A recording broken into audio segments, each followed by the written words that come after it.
جو صاحب یہ جو طریقے اعتماد کا پہلے اعلان کیا گیا، پھر بیچ میں پنڈورا باکس کھل گیا 27ویں آئینی ترمیم کا، اور یہ یہاں جو اسلام آباد کے جو کوریڈورز ہیں وہاں یہ بات کی گئی کہ پہلے طریقے 27ویں ترمیم میں پیپلز پارٹی حمایت کرے گی، اس کے بعد عدم اعتماد پیش کرے گی۔ یہ کوئی ڈیل ہوئی ہے، آپ کی وزارت عظمیٰ کا کوئی سودا ہوا ہے؟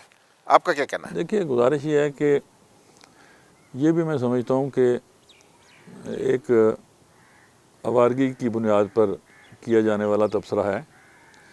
اب دیکھیں، یہ وہ سویپنگ سٹیٹمنٹ ہے جس کے پیچھے کوئی دلیل نہیں ہے آپ کے پاس۔ کسی کا نقطہ نظر ہے، فیڈ ہوا، آپ نے بیان کر دیا، ٹھیک۔ آزاد کشمیر کا جو اپنا آئینی نظام ہے یا سیاسی نظام ہے جو موجودہ ہے، وہ کتنا میٹر کرتا ہے پاکستان کے اتنے بڑے وسیع سمندر نما نقشے میں؟ اچھا، for the sake of argument, کیونکہ میں ایک منٹ میرے پاس آپ کے سوال کے جواب میں نفی کے علاوہ کچھ نہیں ہے، لیکن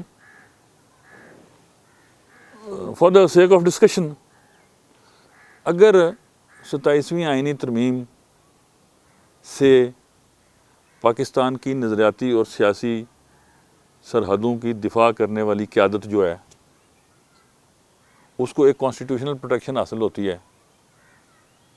ابھی میرے اس جملے پہ بھی نقاد تنقید کریں گے جو ان کا حق ہے، لیکن میری ذاتی رائے کیا ہے کہ آج کے دور میں جب سیاسی قیادت عوام سے اپنا سیاسی اعتماد ہر لمحے کمزور کرتی چلی جا رہی ہے، گورننس کے گیپس جو ہیں وہ وردی والے اپنے خون سے فل کر رہے ہیں۔ 4000 سے زیادہ آپ نے شہادتیں جوانوں کی کرا دیں، 400 کے قریب افسر شہید ہوئے، اتنا تو ہمارا تینوں جنگوں میں نقصان نہیں ہوا۔ تو اگر 27ویں ترمیم کی بنیاد پر ایک کانسٹیٹیوشنل پروٹیکشن جو ہے وہ حاصل ہو گئی ہے ایک ادارے کو اور اس کے سربراہ کو، تو اس میں برائی کیا ہے؟ What's wrong in it? Field marshal تو ایک ایسا سیریمونیل عہدہ ہوتا ہی لائف لانگ ہے، آپ نے اس کو صرف کانسٹیٹیوشنلی پروٹیکٹ کر دیا، اور کیا کیا ہے؟ اور یہ جو کمانڈر آف ڈیفنس فورسز ہے، یہ تو دنیا کی جتنی بڑی فوجیں ہیں ان میں یہ معروف ہوتا ہے۔ اب جہالت کی بنیاد پہ کیے گئے تبصروں کا اس خاکسار کے پاس کیا علاج ہے؟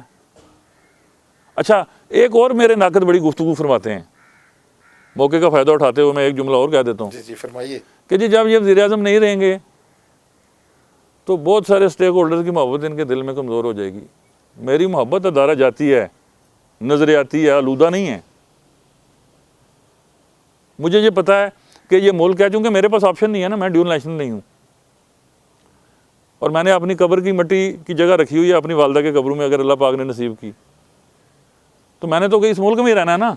اور مجھے یہ پتا ہے کہ اس ملک میں اگر ہم نے امن سے رہنا ہے تو اگر اس سیاسی نظام کی کمزوریاں، گورننس کے گیپس ہم دور نہیں کر پائیں گے، ٹھیک، تو پھر ہمیں دیگر کسی ادارے سے کوئی شکوہ نہیں کرنا چاہیے۔